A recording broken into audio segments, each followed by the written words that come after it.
Harka kennu ani mbose achete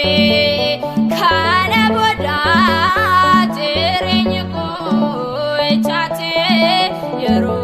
kunisi kan guftate arare kan sana bayate yarun kunisi kan guftate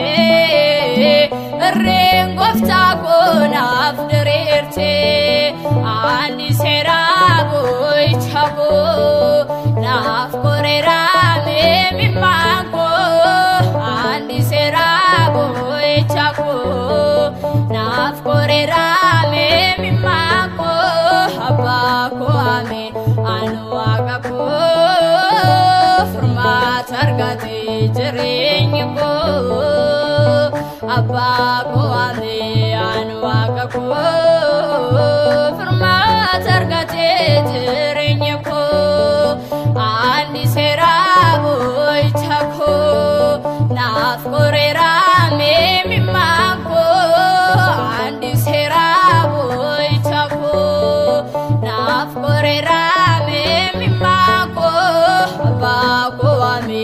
anu agako format argate jeringo